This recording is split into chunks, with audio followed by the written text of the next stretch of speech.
لا إله إلا الله وحده لا شريك له ونشهد أن سيدنا إمامنا قدوتنا حبيبنا محمد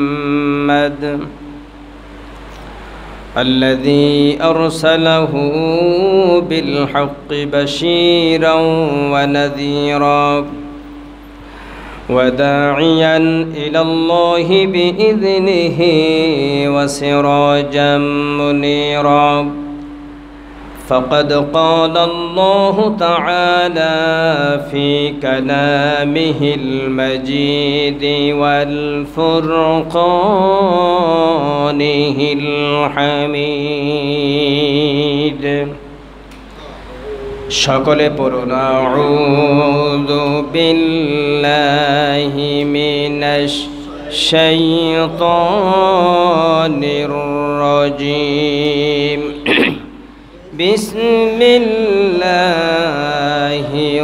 রহমানির রহিম ইন্নাল্লাহা ওয়া মালাইকাতাহু يصلون على النبي يا أيها الذين آمنوا صلوا عليه وسلموا تسليما اللهم صل على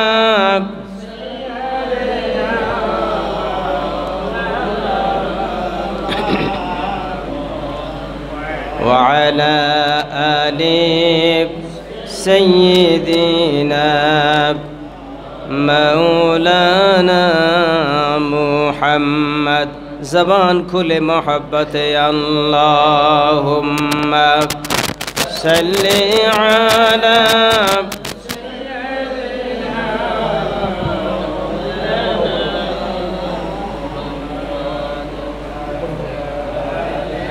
وعلى آل سيدنا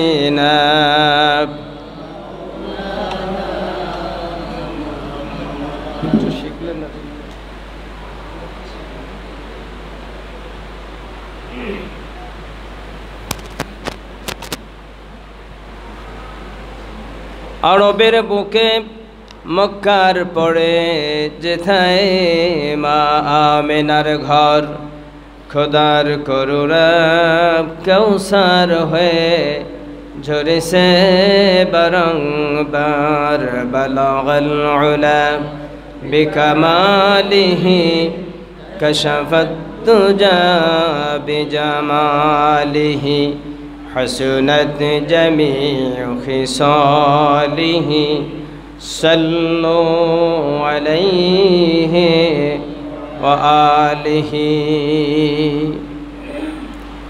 মুআজ্জাজ হাজারাত মুসল্লিয়ানে কেরাম মুরব্বিয়ানে এজাম যুবক ভাইগণ এবং পর্দার আড়ালে আমার পরম শ্রদ্ধেয় মা এবং বোনেরা আল্লাহ সুবহানাহু ওয়া তাআলার দরবারে অসংখ্য অগণিত শুকরিয়া জ্ঞাপন করছি যে মহান রব্বুল ইজ্জত আল জালাল আজকের এই পবিত্র জুমার দিনে জিলহজ মাসের এই সূচনা লগ্নে আমাদেরকে আল্লাহর ঘরে আসার বসার এবং আলোচনা করার এবং শোনার তৌফিক করে দিয়েছেন সেই মনিবের প্রশংসায় জোরে সোরে একবার বলি আলহামদুলিল্লাহ ربنا لك الحمد حمدا كثيرا طيبا مباركا فيه আমরা প্রশংসা করেছি কার জোরে বলুন কার পাশাপাশি দরুদ ও সালাম সালাত ও সালাম সেই মহান মানবতার মুক্তিদূত সৈয়দুল মুরসালিন শফিউল মুজনবিন রহমাতুল আলামিন জনাবে মুহাম্মদুর রাসূলুল্লাহ সাল্লাল্লাহু আলাইহি ওয়াসাল্লামের প্রতি যার প্রতি দুরূদ পড়লে উম্মতের সম্মান বেড়ে যায় সুবহানাল্লাহ মর্যাদা বেড়ে যায় গুনাহগুলো ঝরে যায় আমলনামা নেকি লেখা হয়ে যায়। সুবহানাল্লাহ। সেই বিশ্ব নেতা বিশ্ব রাসূল জনাবে মুহাম্মদুর রাসূলুল্লাহ সাল্লাল্লাহু আলাইহি ওয়াসাল্লাম, যার অনুপম আদর্শ আমাদের জীবনকে বিকশিত করার সুযোগ সৃষ্টি করে দিয়েছে, আমরা তার প্রতি দুরূদ পড়ি। আবার বলি সাল্লাল্লাহু আলাইহি ওয়াসাল্লাম। প্রিয় ভাই সব, আজকে পবিত্র জুমার দিন একদিকে, অন্যদিকে জিলহজ মাস, হজের মাস এবং কুরবানির মাস। এই মাসটি মুসলিম ইতিহাসে 12টি মাসের মধ্যে অন্যতম একটি শ্রেষ্ঠ মাস। পবিত্র রমজানুল মুবারকের পরে এই মাসের সমধিক গুরুত্ব। আল্লাহ সুবহানাহু ওয়া তাআলা এই মাসটি মানবতার জন্য একটি খুব আল্লাহর নৈকট্যশীল বান্দা হওয়ার একটা সুযোগ সৃষ্টি করে দিয়েছেন। সুবহানাল্লাহ। এই মাসের মধ্যে এমন একটি দিন রয়েছে যে দিনটি হচ্ছে আরাফার দিন। কিতাবে আসছে, আল্লাহ রাসূল বলছেন, যত সংখ্যক মানুষকে এই দিনে ক্ষমা করা হয়, অন্য সময় এত মানুষকে ক্ষমা করা হয় না। সুবহানাল্লাহ। এবং আমাদের আদি পিতা এবং আদি মাতা তারা সেই আরাফাতেই তারা একত্রিত হয়েছিলেন আল্লাহ পাকের বিশেষ অনুগ্রহে। আমরা বলি আলহামদুলিল্লাহ।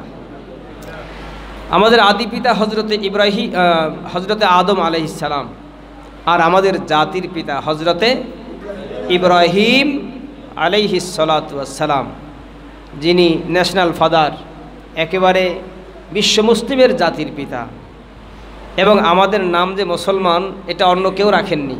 আমাদের নাম মুসলমান রেখেছেন কে? হযরত ইব্রাহিম আলাইহিস সালাম। আল্লাহ পাক কোরআনে কারীম বলছেন, মিল্লাত আবিকুম ইব্রাহিম হুয়া সাম্মাকুমুল মুসলিমিন। আল্লাহ পাক বলেন, ইব্রাহিম তোমাদের জাতির পিতা, আর ইব্রাহিম তোমাদের নাম রেখেছেন মুসলমান। সুবহানাল্লাহ। মুসলমান, আমরা পরিচয় দিই আমরা মুসলমান। মুসলমান কাকে বলে এটা জানতে হবে কিনা? আল ইসলামু মুসলমান সুদান ও গর্দান নিহাদান বতআত। মুসলমান হচ্ছে ওই ব্যক্তি যিনি আল্লাহ পাকের আদেশ এবং নিষেধের কাছে নিজেকে আত্মসমর্পণ করে দেয়। আত্মসমর্পিত হয়ে যাওয়া, নির্দ্বিধায় বিনা সংকোচে আল্লাহর কাছে সে একেবারে আত্মকে বিসর্জন দিতে প্রস্তুত থাকে, এর নাম হচ্ছে মুসলমান। আর হযরত ইব্রাহিম আলাইহিস সালাম তিনি সকল মুসলমানদের নেতা। সুবহানাল্লাহ। তিনি নাম রেখেছেন মুসলমান। তিনি ছিলেন বিনয়ী, নম্র। এই জন্য মুসলমানরা কী হয়? বিনয়ী এবং নম্র হয়। সাইয়েদেনা হযরত ইব্রাহিম আলাইহিস সালাম তিনি আমাদের জন্য আদর্শ। তার রেখে যাওয়া সেই আদর্শ আজও আমরা স্মরণ করছি, পালন করছি, ঠিক কিনা? আমাদের জাতির পিতা হযরতে ইব্রাহিম আলাইহিস সালাতু ওয়াস সালাম তিনি এক আল্লাহর দিকে মানুষকে আহ্বান করার জন্য বিভিন্ন রকম চেষ্টা কৌশল তিনি অবলম্বন করেছিলেন। যে কৌশল হিসেবে তিনি একটি মূর্তি ভেঙে অন্য মূর্তির কাঁধে কুঠার রেখে দিয়েছিলেন, যাতে করে একদিকে তিনি মুশরিকদেরকে হেয় প্রতিপন্ন করলেন এইভাবে যে তোমরা আসলে সঠিক জ্ঞান রাখো না, তোমাদের এক খোদা আরেক খোদাকে মেরে ফেলেছে। তার মানে কি? তোমরা এমনই উপাস্যের উপাসনা করো যে নিজেকে অন্যের আক্রমণ থেকে রক্ষা করতে সক্ষম নয়।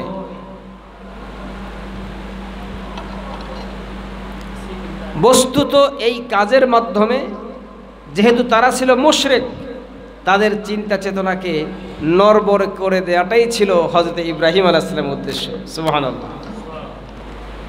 এরপরে আপনারা গত জুমায় শুনেছিলেন, আমি এই বিষয়ে আলোচনা করেছিলাম।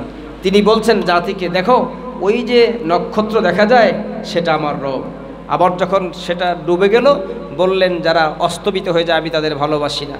আবার তিনি বললেন চন্দ্রকে, সেটা আমার রব। আবার তিনি বললেন সূর্যকে এটা আমার রব। কিন্তু যখন এক এক করে সব অস্তমিত হয়ে গেল, তিনি অস্বীকার করলেন তাদেরকে রব মানতে। সুবহানাল্লাহ।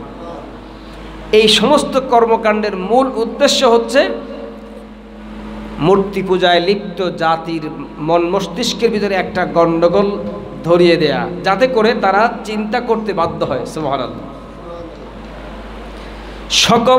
সব রকম চেষ্টার পরেও যখন হযরত ইব্রাহিম আলাইহিস সালাম দেখলেন জাতি মূর্তি পূজা থেকে বিরত হচ্ছে না, তখন তিনি জাতিকে উদ্দেশ্য করে বললেন, ওয়াকালা ইন্নী যাহিবুন ইলা রাব্বি সায়াহদিন। জাতিকে উদ্দেশ্য করে বললেন, হে আমার জাতি, ইন্নী যাহিবুন ইলা রাব্বি সায়াহদিন, আমি আমার রবের দিকে চললাম, শীঘ্রই তিনি আমাকে পথ দেখাবেন। সুবহানাল্লাহ। এর আগে তিনি কথা বললেন যে নিশ্চয়ই আমি আমার ব্যক্তি সত্তাকে সে মহান সত্তার দিকে রুজু করলাম যিনি আসমান এবং জমিনের স্রষ্টা। তিনি যদি আমাকে দয়া করে পথ না দেখান, আমি কি দেখতে পাবো? পাবো না। ইব্রাহিম আলাইহিস সালামের জীবনটাই ছিল পরীক্ষা। শুধু ইব্রাহিম আলাইহিস সালাম নয়, এই পৃথিবীর সমস্ত মোমেনদেরকে আল্লাহ পাক পরীক্ষা করবেন। কোরআনে কারিমে সূরা বাকারার ভিতরে আল্লাহ পাক বলেছেন, ওয়ালানাবলুওয়ান্নাকুম বিশাইইম মিনাল খাউফি ওয়াল জু' ওয়া নাকসিম মিনাল আমওয়ালি ওয়াল আনফুসি ওয়াস সামারাত ওয়া বাশশিরিস সাবিরিন। আল্লাহ পাক বলছেন, লানাবলুওয়ান্নাকুম, অবশ্যই আমি তোমাদের পরীক্ষা করব। মিনাল, বিভিন্নভাবে বিভিন্ন প্রক্রিয়ায় পরীক্ষা করব। এক নম্বরে হবে কি? মিনাল খাউফ, ভয় ভীতি দিয়ে। আজকে সত্যের পক্ষে কথা বললে ভয় আছে না নাই? সত্য কথা বলা যায়? খুব কঠিন না? দেখেন, ইসলামী বক্তা কি নাম যেন, আবু তহা আদনান, হক কথা বলেন, তাই তিনি গুম হয়ে গেলেন। আবার রিসেন্টলি আরো একজন গুম হলেন। আলেমরা গুম হচ্ছে, লক্ষণ ভালো না খারাপ? ভালো না খারাপ? একদিকে লক্ষণ খারাপ,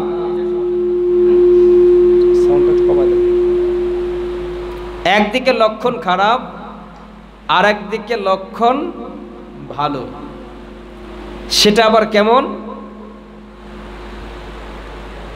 পরিচ্ছন্ন পানিতে মাছ শিকার করা খুব কষ্ট, আর যখন পানিটা ঘোলাটে হয়ে যায় মাছ শিকার করা সহজ হয় কিনা? কথা বলেন তো। রাত্রি যত গভীর হয়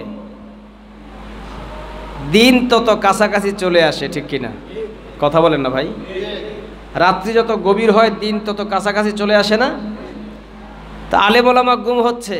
এর আগে বিভিন্ন রাজনৈতিক নেতৃবৃন্দ গুম হতেন, নেতা কর্মীরা। এর মাধ্যমে বোঝা যায় যে দিনের সূর্য কাছাকাছি চলে আসছে। আলহামদুলিল্লাহ, ইসলামের বিজয় কেউ ঠেকাতে পারবে না।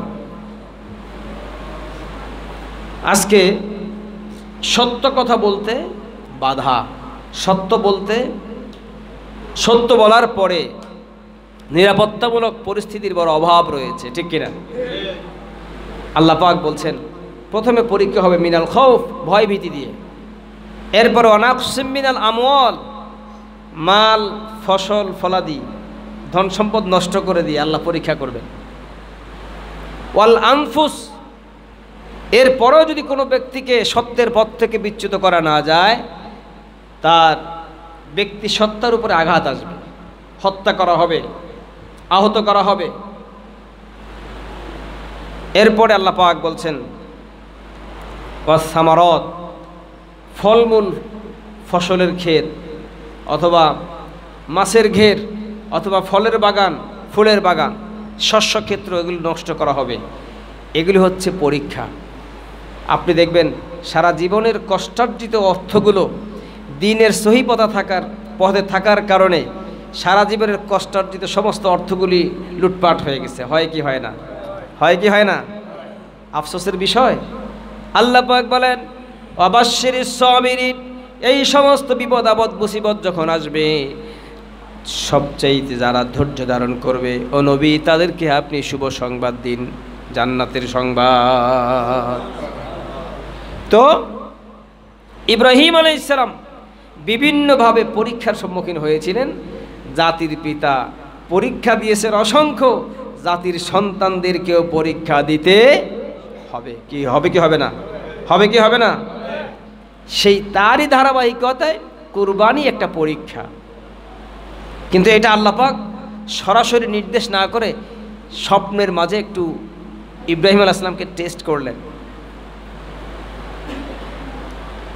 হযরত ইব্রাহিম আলাইহিস সালাম বললেন, হে আমার কলিজার টুকরা সন্তান, ইন্নী আরা ফিল মানামি আন্নী আযবাহুকা ফানজুর মাযা তারা।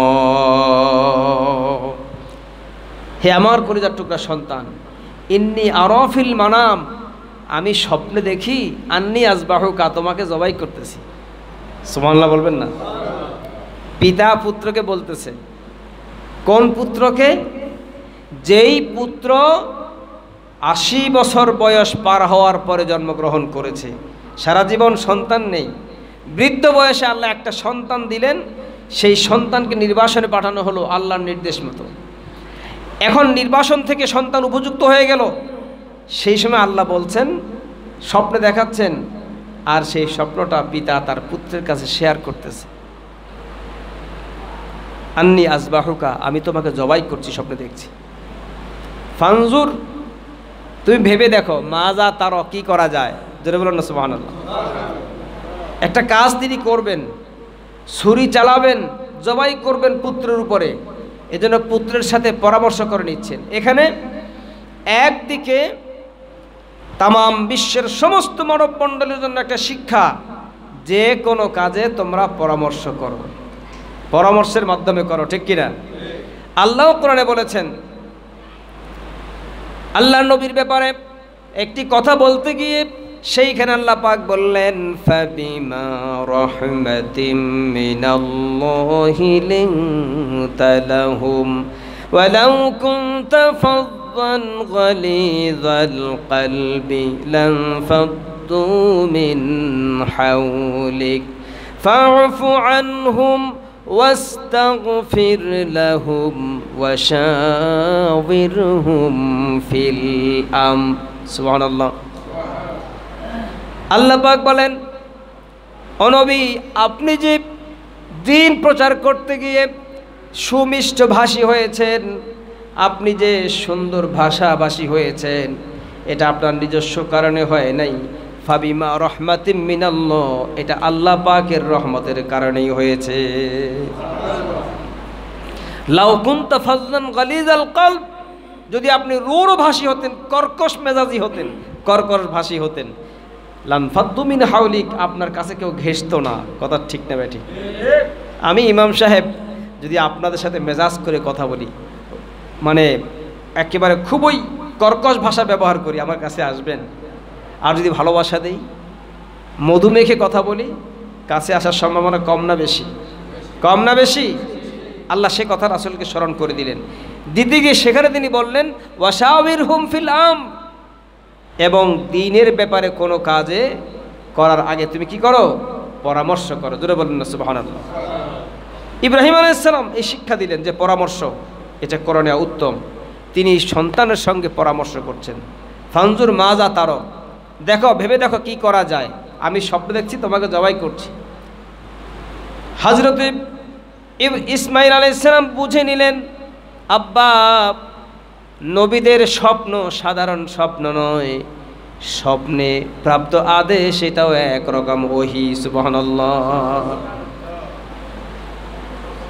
যেমন পিতা তেমন পুত্র, পুত্রকে উদ্দেশ্য করে এবার পিতাকে উদ্দেশ্য করে পুত্র এবার বললেন, ইয়া আবাতি ফাআল মা তুমার সাতাজিদুনি ইনশাআল্লাহু মিনাস সাবিরিন। সুবহানাল্লাহ বলেন না? সুবহানাল্লাহ। ইয়া আবাতি, হে আমার পিতা, ইফআল, আপনি করুন, মা তুমার, যা আদেশ পেয়েছেন। সুবহানাল্লাহ। আল্লাহ দিলেন স্বপ্নে, আর ছেলে বলতেছে আপনি যেটা আদেশ পেয়েছেন। তার মানে কি, স্বপ্নে হলেও এটা একরকম আল্লাহ পাকেরই আদেশ।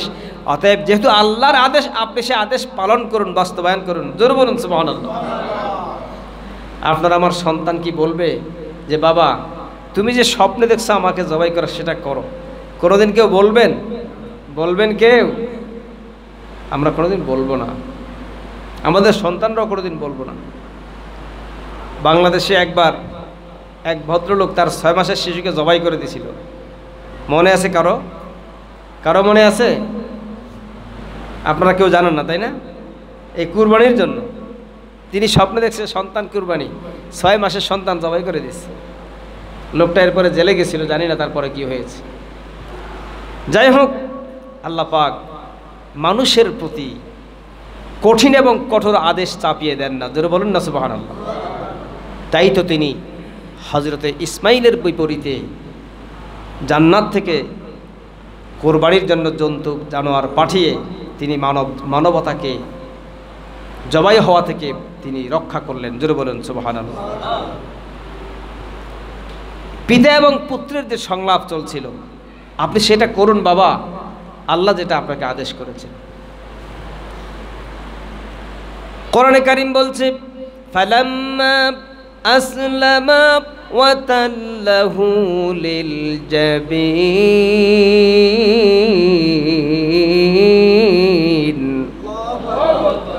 আল্লাহ পাক বলেন পিতা এবং পুত্র দুজন যখন আত্মসমর্পণ করলো, সারেন্ডার হয়ে গেল আল্লাহর হুকুমের কাছে। সুবহানাল্লাহ। ওয়া তাল্লাহু লিল জাবিন, জাবহাতুন মানে কপাল, জাবিন কপালের এক পার্শ্ব। ওয়া তাল্লাহু লিল জাবিন, পিতা পুত্র পরামর্শ করে নিয়ে যখন জবাই করতে উদ্যত হলেন এবং কপালের এক পার্শ্বকে মাটির সঙ্গে স্পর্শ করে কাঁধ করে শুইয়ে দিলেন। আল্লাহ রাব্বুল আলামিন আসমানে বসে থেকে পিতা এবং পুত্রের সমস্ত কর্মকাণ্ডগুলো সব কুদরতি চোখে দেখছে। আল্লাহ পাক দেখে নিলেন যে আমার ইব্রাহিম কেমন, আর ইসমাইলও কেমন, কেমন পাগল। আমি জবাইয়ের কথা একটু ইঙ্গিত দিলাম, আমার জন্য তারা জবাই হতে রাজি। জোরে বলেন সুবহানাল্লাহ। আর আজকের মুসলমান কিসের জন্য রাজি? কিসের জন্য রাজি? দিনের জন্য। জান কোরবান তো খুব দূরের কথা, 2-4 পয়সা চাইলে পরে সেখানেও কি অন্তর ঘামে না। সত্য না মিথ্যা?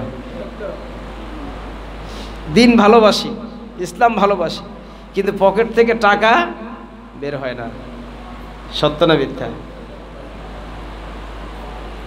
রাসূল সাল্লাল্লাহু আলাইহি ওয়াসাল্লাম সাদা তুলতেন। কি এই সাহাবায়ে কেরাম, ওই যুদ্ধ আছে, বল্লম কিনা লাগবে, ঢাল কিনা লাগবে, তীর কিনা লাগবে, ধনুক কিনা লাগবে, এরপরে তলোয়ার কিনা লাগবে, ঘোড়সওয়ার লাগবে, খাদ্য যুদ্ধের সরঞ্জাম লাগবে, কে কি আছে দাও। ঠিক কিনা? আর বর্তমানে আমরা তো ওইসব নাই যে পিস্তল কিনতে হবে ইসলামের জন্য, এটা কিনতে হবে, এগুলো আমরা করি না। মসজিদ মাদ্রাসায় 2-4 পয়সা দিবে, সেটাই পকেট থেকে বের হয় না। আমাদের ঈমান কি? আর আমাদের বাবা, জাতির বাবা, তিনি সন্তান কুরবানি দিয়ে দিচ্ছেন। সুবহানাল্লাহ, সুবহানাল্লাহ।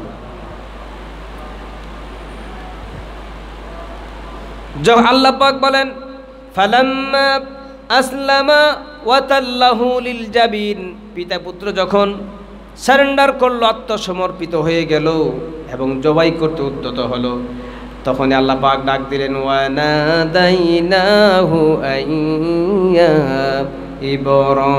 ইব্রাহিম। সুবহানাল্লাহ। ডাক দিলেন কে? ওয়া নাদাইনাহু, আমরা তাকে ডাক দিলাম। কি ডাক দিলাম? আন যে ইয়া ইব্রাহিম, হে ইব্রাহিম, কদ সাদ্দাকতার রুয়া ইন্না কাযালিকা নাজজিল মুহসিনিন। সুবহানাল্লাহ। কদ সাদ্দাকতার রুয়া, তুমি তো স্বপ্নটাকে সত্যে বাস্তবায়ন করে ফেললা। সুবহানাল্লাহ। এটা ছিল স্বপ্ন, কিন্তু সেটা তুমি কি বাস্তব রূপ দান করে ফেলেছো। থাক, আর দরকার নেই। ইন্না কাযালিকা নাজজিল মুহসিনিন, এমনিভাবে আমি আমার মহসেন বান্দাদেরকে পরীক্ষা করে থাকি, তাদেরকে নতিজা দিয়ে থাকি, তাদেরকে পুরস্কার দিয়ে থাকি। জোরে বলুন সুবহানাল্লাহ। ইব্রাহিম আলাইহিস সালাম মাঝখানে অনেক ঘটনা ঘটে গেল, হৃদয় বিদারক ঘটনা। ছুরি চালায় কিন্তু কাটে না। প্রথমে চিৎ করে শোয়ালেন, ছুরি চালাচ্ছেন, কাটে না। ইসমাইল বলতেছে, বাবা আপনি আমাকে ভালো করে হাত পাগুলো বেঁধে নেন, আর যাতে করে জবাইয়ের যন্ত্রণায় ছটফট করে আপনার গায়ে যেন আঘাত না লাগে, রক্তের ছিটা যেন আপনার গায়ে না লাগে, আমি যেন সহজভাবে আমার প্রাণবায়ুটা বের হয়ে যায়। আর এই আমার রক্তমাখা জামাটা আমার মায়ের কাছে দিবেন, যাতে করে মা একটুও শোক সংবরণ করে নিতে পারে। আপনি আমাকে উপর করে শুইয়ে দেন, কারণ আমি তো আপনার সন্তান। ছুরি চালানোর সময় আমার চেহারার দিকে তাকালে পড়ে আল্লাহর হুকুম পালন করতে আপনার কিছুটা হলেও বাধাগ্রস্ত হতে পারে। কেমন সন্তান, জোরে বলেন না সুবহানাল্লাহ।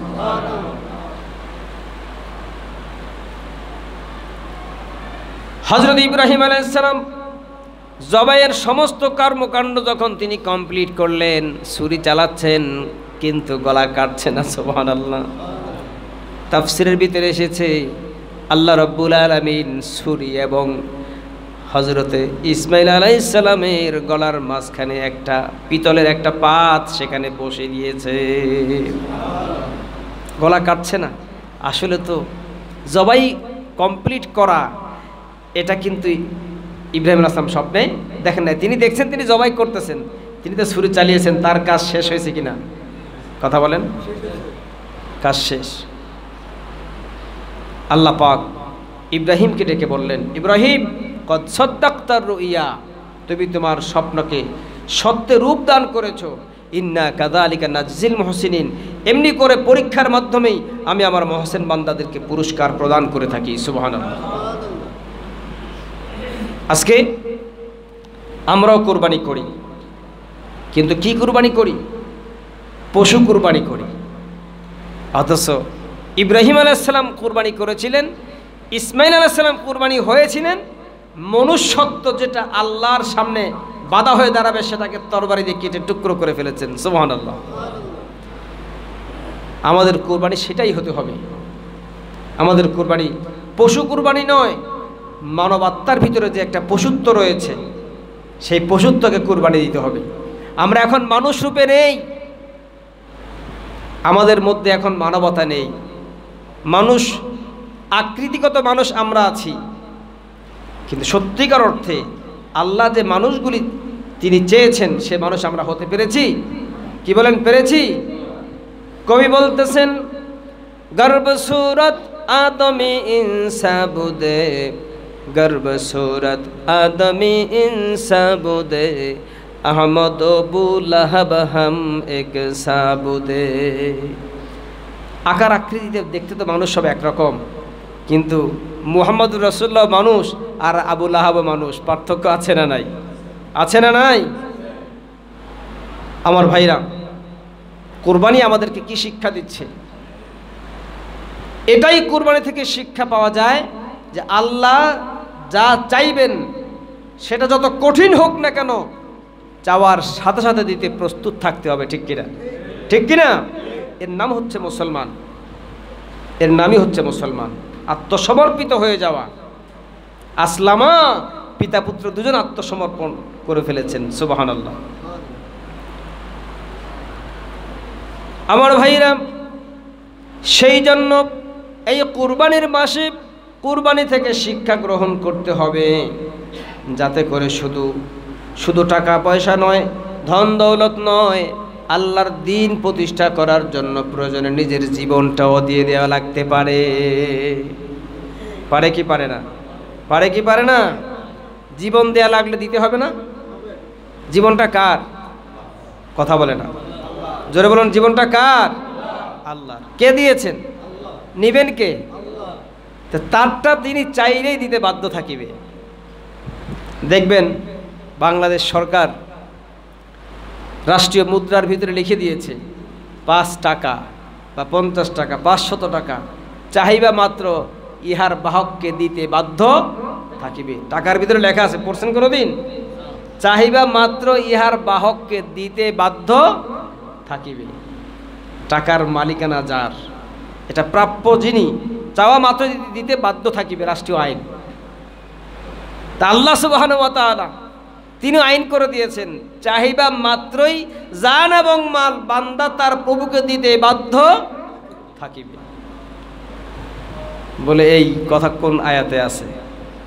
সূরা তাওবার 111 নম্বর আয়াত খুলে দেখেন, আল্লাহ পাক বলে দিয়েছেন, ইন্নাল্লাহা আশতারা মিনাল মুমিনিনা আনফুসাহুম ওয়া আমওয়ালাহুম বিআন্না লাহুমুল জান্নাহ ইউকাতিলুনা ফি সাবিলিল্লাহি ফায়াকতুলুনা ওয়া ইউকতালুন। আল্লাহ পাক বলছেন, নিশ্চয়ই আল্লাহ পাক মোমেনদের জান এবং মাল বেহেশতের বিনিময়ে ক্রয় করে নিয়েছেন, কিনে নিয়েছেন। এখন মোমেনদের কাজ কি? ইউকাতিলুনা ফি সাবিলিল্লাহ, তারা আল্লাহর রাস্তায় কতল করবে। আমি সরাসরি যে শব্দ কোরআন শরীফে আসছে সেটাই বলতেছি, ইউকাতিলুনা ফি সাবিলিল্লাহ। কাতালা ইউকাতিলু, আল কতলু মাজদার থেকে, আল কতলু হত্যা করা। তারা মারবে, কি করবে? মারবে। ফায়াকতুলুনা ওয়া ইউকতালুন, তারা মারবে এবং মরবে।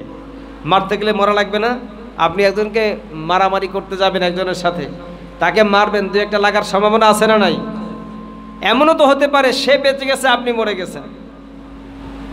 কিন্তু আল্লাহ বলছেন, এই জান এবং মাল এটা আমি বেহেশতের বিনিময়ে মোমেনের কাছ থেকে কিনে নিয়েছি।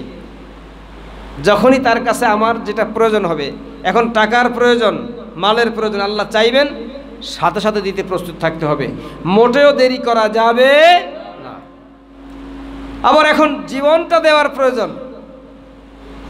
বর্তমান বাংলাদেশে যে পরিস্থিতি বিরাজ করছে, আলেমরা গুম হচ্ছে, একটি মাত্র কারণ যে তারা হক কথা বলছে তাই।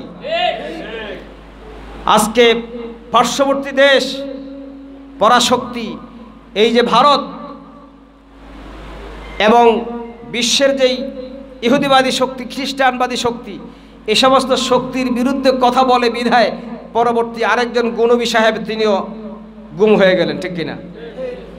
আমরাও যদি কোরআন হাদিসের মাধ্যমে আল্লাহর দ্বীনের পক্ষে কথা বলি, ইহুদিবাদী শক্তির বিরুদ্ধে কথা বলি, খ্রিস্টানবাদী শক্তির বিরুদ্ধে কথা বলি, ভারত তথা মুশরিক শক্তির বিরুদ্ধে কথা বলি, আমাদেরও গুম হওয়ার সম্ভাবনা আছে না নাই? লক্ষণটা কি? লক্ষণ হচ্ছে এ দেশে আমরা কোরআন সুন্নাহর সহি কথা বলতে পারবো না, এটা ইঙ্গিত দেওয়া হচ্ছে, ঠিক কিনা? কিন্তু আমরা কি থেমে যাব? থেমে যাব কোনোদিন? একজন দুজন আলেম কেন, হাজার হাজার আলেম গ্রেফতার করলে, রিমান্ডে নিলে, গুম করলে, হত্যা করলে বাংলার জমিন থেকে কোরআনের দাওয়াত বন্ধ করতে পারবে না। 1971 সালের যুদ্ধ শুধু সাধারণ মানুষ করে নাই, এই যুদ্ধে আলেমদের ভূমিকা ছিল কি ছিল না? ছিল কি ছিল না? বাংলাদেশের স্বাধীনতা, 71 সালের যে স্বাধীনতা যুদ্ধ হয়েছে, দেশ স্বাধীন হয়েছে, এটার এই বাঙালি জাতির মুক্তির মহানায়ক ছিলেন মাওলানা আব্দুল হামিদ খান ভাসানী রহমতুল্লাহ আলাইহি, ঠিক কিনা? বঙ্গবন্ধু তার পরে স্বাধীনতার প্রথম স্বপ্নদ্রষ্টা মাওলানা আব্দুল হামিদ খান ভাসানী, বঙ্গবন্ধু সেটা নেতৃত্ব দিয়েছেন। মেজর জিয়াউর রহমান সেটা ঘোষণা দিয়েছেন। একটা সফলতার পেছনে একজনের অবদান নয়, অনেকের অবদান থাকে, ঠিক কিনা? ঠিক কিনা বলেন? আমরা কারো অবদান ছোট করে দেখতে চাই না, তাদের সবাইকে স্থানে সম্মান প্রদর্শন করি, ঠিক কিনা? কিন্তু আমাদের এই ছোট্ট গরিব দেশ বাংলাদেশ, আল্লাহ পাকের একটা বিশাল রহমত এই দেশের উপরে আছে, বলেন আলহামদুলিল্লাহ। কি নাই আমাদের দেশে? দেখেন না, এই যে সমুদ্রের ইলিশ সারা বছর ধরতেছে, খাইতেছে, শেষ হয়ে গেছে কোনো দিন? হয়েছে কোনো দিন? আরে একটা মাছের দাম কত? একটা ইলিশ মাছ, আমি নিজে একটা মাছ কিনেছিলাম 3000 টাকার উপরে, প্রায় 2 কেজি ওজন হয়েছিল এই বাইপাইল বাজার থেকে। তখন মাছের দাম সস্তা, যদি সস্তা না হইতো ওই মাছটার দাম হতো 10 থেকে 12,000 টাকা, আমি কিনতে পারতাম না। তো একটা মাছ এরকম হাজারো লক্ষ মাছ রেখে দিয়েছে সমুদ্রের মধ্যে আল্লাহ সুবহানাহু ওয়া তাআলা, সুবহানাল্লাহ। আমাদের দেশে গ্যাসের অভাব নাই, এমনকি অদূর ভবিষ্যতে স্বর্ণ পাওয়া যাবে এই জমিনের নিচে, সুবহানাল্লাহ। আল্লাহ পাক এগুলো লুকিয়ে রেখে দিয়েছেন। এ দেশের মানুষ যদি বুঝে, মানুষ যদি ভালো হয়, মানুষের ঈমান আকীদা যদি বিশুদ্ধ হয়, মানুষরা যদি কালেমার পতাকা তলে আসে, পৃথিবীর কারো কাছে হাত না পাতে, কেবল আল্লাহর কাছে হাত পাতে, মোমেনদের হাতে আল্লাহ যখন জমিনের দায়িত্ব দিবেন, তখনই তিনি স্বর্ণের খনি, হীরার খনি, লোহার খনি, কয়লার খনি, গ্যাসের খনি, তেলের খনি দিয়ে মুসলিম রাষ্ট্রকে সাহায্য করবেন, সুবহানাল্লাহ। কি আল্লাহ করতে পারেন কি পারেন না? আপনি বলেন তো, পৃথিবীতে যত তেল আছে, তেল সমৃদ্ধ দেশ অমুসলিমদের না মুসলমানদের? তেল আমাদের কাছে আল্লাহ পাক দিয়েছেন, আমাদের তেল নিয়ে ওরা ইঞ্জিন চালায় আক্রমণ করে আমাদের উপরে। এটা আমাদের ব্যর্থতার কারণে, আমাদের দুর্বলতার কারণে, আমাদের ঈমানের কমতির কারণে। এত ওয়াজ, এত নসিহত, কই মানুষ তো কোরআনের দিকে বেশি একটা আসছে না, কিছু সংখ্যক লোক আসতেছে। বর্তমান সময়টা খুবই খারাপ সময় যাচ্ছে, জনগণের হাতে এখন কোনো ক্ষমতা নেই। আছে কি? জনগণ এখন বন্দি দশায় আছে, সত্য না মিথ্যা? আমার এই কথা আলোচনা তো নেটে যাচ্ছে, হয়তোবা আমি জিজ্ঞাসিত হব, গ্রেপ্তার হতে পারি, রিমান্ডে যেতে পারি, জিজ্ঞাসাবাদের মুখোমুখি হতে পারি, কিন্তু বাস্তব কথা তো সত্য। আমার তো মনে হয় আমরা জনগণ স্বাধীনভাবে কথা বলতে পারি না, এটা বড় কথা নয়। আমার দেশের যিনি প্রধানমন্ত্রী, হয়তোবা তিনিও পরিপূর্ণ স্বাধীন নন, তিনিও কারো না কারো কাছে নতজানু হয়ে আছেন। ইন্টারনেটে একটা দেখলাম, ছোট্ট একটা ভিডিও দেখলাম, যে ভারতীয় বাহিনী 300 মিটার বাংলাদেশ সীমানায় প্রবেশ করে তাণ্ডব চালাচ্ছে। এত খাতির কিসের? ভারত আমাকে খাওয়াবে? কি বলেন, খাওয়াবে? আমাকে খাওয়াবেন কে? কে খাওয়াবেন? আল্লাহ খাওয়াবেন। মুসলমানদের ঈমান আকীদা যখন বিশুদ্ধ হবে, মানুষ যখন শতভাগ আল্লাহ মুখী হয়ে যাবে, কোরআন সুন্নাহ মোতাবেক জীবন যাপন করবে, সব কিছু দায়িত্ব হাতে নিয়ে নেবেন কে? জোরে বলুন কে? আল্লাহ সুবহানাহু ওয়া তাআলা। আজকে পরিস্থিতি বড় খারাপের দিকে চলে গেছে অলরেডি। এ দেশটা, সবাই এই দেশটাকে নিয়ে ভাবে, এই দেশে কৃষি যদি নাই থাকতো এত ভাবে কেন? চায়না দৌড়ে আসে এখানে, আমেরিকা দৌড়ে আসে, ভারত দৌড়িয়ে আসে, আসে কি আসে না? তাহলে বুঝতে হবে এখানে কিছু একটা আছে, আসলেই তো আছে। যদি আপনি বলেন পৃথিবীতে সবচেয়ে শ্রেষ্ঠ ইমানদার ব্যক্তি কোথায় আছে, আমি বলবো সেটা আমার এই স্বপ্নের দেশ বাংলাদেশে আছে। পৃথিবীতে খাঁটি মুসলিম যদি থাকে, হয়তো আপনি খুঁজতে হবে, কিন্তু আমার এই বাংলাদেশে আছে। পৃথিবীতে যদি আল্লাহর জন্য জীবন দিতে প্রস্তুত এমন সৈনিক খুঁজতে হয়, খুঁজে পাওয়া যাবে আমার এই বাংলাদেশে। একটু সময়ের অপেক্ষা, সব কিছুর পরিবর্তন হবে, হবে, হবেই হবে, কেউ ঠেকিয়ে রাখতে পারবে না ইনশাআল্লাহ। কারণ আল্লাহ পাক অত্যাচারিত, নিপীড়িত জনগোষ্ঠীর আর্তনাদ তিনি এক সময় তিনি শুনেন এবং সে অনুযায়ী ব্যবস্থা গ্রহণ করেন, ঠিক কিনা? ঠিক কিনা? কয়েকদিন আগে নেটে দেখলাম ইসরায়েলে ভূমিধস। আপনারা কি দেখেছেন? ইসরায়েলে হঠাৎ করে একটা মার্কেটের সামনে বিশাল কয়েক বিঘা জায়গা নিয়ে 100-150 ফিট নিচে চলে যাচ্ছে মাটি। দেখছেন না আপনারা অনেকে? এগুলো কেন? ফিলিস্তিনিদেরকে কষ্ট দিচ্ছে, কেউ যখন এগিয়ে আসতে পারছে না, আইনের কাছে বাধা। ফিলিস্তিনিদের ব্যাপার এটা আমাদের বিষয় নয়, এভাবে সবাই এড়িয়ে যাচ্ছে। অথচ আসলে বিষয়টি শুধু ফিলিস্তিনিদের নয়, মসজিদে আকসা পৃথিবীর 150 কোটি মুসলমানের সম্পদ, ঠিক কিনা? পৃথিবীর 50টিরও বেশি দেশ, প্রায় 57টি মুসলিম দেশ যারা ওআইসিভুক্ত, অর্গানাইজেশন অফ ইসলামিক কনফারেন্স, এই সংস্থাভুক্ত 57টি মুসলিম দেশ থেকে একটা করে ঢিল ছুড়লে তো ইসরায়েল পালাবার রাস্তা খুঁজে পাবে না, ঠিক কিনা? আমেরিকার ভয় করার কোনো কারণ আছে? কেন ভয় করব আমরা? আমাদের কাছে যে অস্ত্র আছে সেটা কি ওদের কাছে আছে? বলেন আছে? আমরা আমাদের অস্ত্রের প্রতি খুব একটা নির্ভরশীল নই। আমাদের মন দুর্বল হয়ে গেছে, ঈমান একবারে নড়বড়ে হয়ে গেছে। নচেত আমাদের কাছে যে অস্ত্র আছে সেই অস্ত্রটা কি? পৃথিবীর শ্রেষ্ঠ অস্ত্র, লা ইলাহা ইল্লাল্লাহ। আপনারা বলবেন হুজুর এ জিকির তো বহুত শুনি, নাচতে নাচতে মঞ্চ ফাটিয়ে ফেলে, পীর সাহেবের গলা ধরে চেপে ধরে, জজবার চোটে। কি ধরে কি ধরে না? ধরে না, দেখছেন না আপনারা? নেটে দেখেন না? জিকির করতে করতে কাপড় কই গেছে খবর থাকে না। এরপরে বাসার আগায় উঠে ফালাফালি দৌড়াদৌড়ি, আছে না নাই? বলবেন হুজুর এই জিকির তো চলছে বহুত, কই কোনো কাজ তো দেখি না। যখন যেখানে যেটা দরকার সেটা দিয়ে দেন কে? কে দিয়ে দেন? এমনও সময় আছে কোনো দোয়া দুরুদ পারেন না, কিন্তু হক এবং বাতিলের হার জিতের লড়াই, শুধু কালিমা পরে একটা ফু দিবেন, দেখবেন কি বিশাল একটা কারিশমা ঘটে গেছে। সুবহানাল্লাহ। এই কালিমার অ্যাকশন আছে না নাই? আছে না নাই?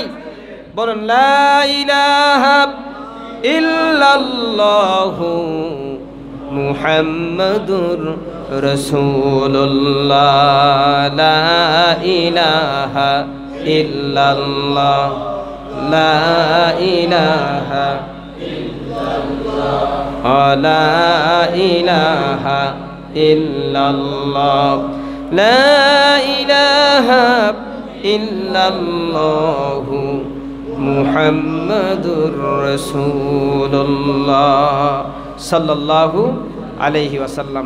প্রিয় ভাই সব, বাঁচার জন্য লড়াই করতে হবে সবারই। আপনি বাঁচার জন্য লড়াই কি আরেকজন করবেন না আপনার নিজের করা লাগবে? জোরে বলুন। সবাই শুধু অন্যের আশায় আছে, কে যে ঘন্টাটা বাজায় দিবে, কে বাজাবে, অন্য একজন বাজাক, এই চিন্তা সবাই করে, ঠিক না? যেদিন জাতির মধ্যে এই বুঝ আসবে যে আমার ঘন্টা আমাকেই বাজাতে হবে, সেদিন পরিবর্তন নিশ্চয়ই আসবে। আল্লাহ পরিবর্তন ঘটিয়ে দেবেন ইনশাআল্লাহ। আল্লাহ সুবহানাহু ওয়া তাআলা আমাদেরকে বোঝার তৌফিক দান করে, জয় বলি আমিন। মিল্লাতে ইব্রাহিম আলাইহিস সালাম আমাদের জাতির পিতা, আমরা তার সন্তান। পিতার মতো সন্তানরা যেন আমরা সেই তেজস্বী ঈমান আনয়ন করে আমরা যেন নিজেদেরকে উৎসর্গ করতে পারি। এই কোরবানির শিক্ষা থেকে আমরা শিক্ষা নিয়ে নিজেদেরকে উৎসর্গ করতে পারি। কোরবানির মাসে আমার আপনার ভিতরে যে পশুত্ব আছে সেটাকে কোরবান করতে পারি। এটা হলো সবচেয়ে বড় পুণ্যের কাজ। আমরা সবাই তো পশু কুরবানি দিতে পারবো না, কিন্তু আমরা সবাই যদি ইচ্ছে করি আমার মনের পশু কুরবানি দিতে পারবো কিনা? কি বলেন, পারবো কিনা? প্রত্যেকে আমরা নিজের দিকে তাকাবো, আমার ভিতর কি সমস্যাগুলো আছে, কি দোষ ত্রুটিগুলো আছে, সেগুলি আমি হজের মাসে, কুরবানির মাসে সেগুলি আমি কোরবান করব, আমার ভিতর থেকে দূর করে ফেলবো। এই নিয়ত করা যাবে না ভাই? কি বলেন, করা যাবে না? কারা কারা দুই হাত তুলে দেখেন একটু। লিল্লাহে তাকবীর, লিল্লাহে তাকবীর। আমরা নিয়তটা করে ফেলি ইনশাআল্লাহ। একটু হলেও হজের মাস, আরাফার মাস, কুরবানির মাস আমরা যদি একটু পরিবর্তন হই, আল্লাহ তৌফিক দি বলি আমিন। হাত নামান। প্রিয় ভাই সব, অনেকে কুরবানি দিতে চান না বিভিন্ন অজুহাত দিয়ে। যাদের সামর্থ্য আছে কুরবানি দিতে হবে, এটা ওয়াজিব, আল্লাহ পাক করেছেন। আপনি যদি না দেন অন্য দিক দিয়ে ক্ষতি হয়ে যাবে, আপনার টেরও পাবেন না। এজন্য আল্লাহর বিধানকে আমরা যেন অবহেলা না করি। আর আমরা মোটা তাজা ভালো পশু কোরবানি করব, হ্যাঁ, যেটা দেখতে খুবই সতেজ। কোরবানির মাধ্যমে আল্লাহ পাক তো গোশত খান না, আল্লাহর কাছে কিছুই পৌঁছে না। আল্লাহ পাক বলছেন লা ইয়ানালাল্লাহা লুহুমুহা ওয়ালা দিমাউহা ওয়ালাকিন ইয়ানালুহুত তাকওয়া মিনকুম। কোরবানির পশুর রক্ত এবং গোশত কোনোটাই আল্লাহ পাকের কাছে পৌঁছে না, কিন্তু তোমাদের তাকওয়াটা, আল্লাহ ভীতি, আল্লাহর প্রতি যে মায়া মহব্বত, আল্লাহর বিধানের প্রতি তোমাদের যে একটা অকুণ্ঠ সমর্থন, সেটা আল্লাহর কাছে পৌঁছে যায়। সুবহানাল্লাহ। আসুন আমরা কোরবানি করব ইনশাআল্লাহ। আমরা যারা আর্থিকভাবে সেই বড় ধরনের কোরবানি করতে না পারবো, তারা নিজের মনের পশুত্বকে কোরবানি করব এবং এই কোরবানির মাসে আল্লাহর ঘরে, মসজিদ, মাদ্রাসা, এতিমখানা, অসহায় দুঃখী দরিদ্র মানুষের পাশে দাঁড়িয়ে আমরা একটু দান করব। এটাই আমাদের জন্য একটা কোরবানি হবে, ঠিক কিনা? ঠিক কিনা? আল্লাহ পাক আমাদেরকে তৌফিক দিতে বলি আমিন। হাযা মা ইনদি ওয়াল ইলমু ইনদাল্লাহ আলাইহি তাওয়াক্কালতু ওয়া ইলাইহি উনীব। আল্লাহর ঘরের জন্য আপনারা যা কিছু নিয়ে এসেছেন দয়া করে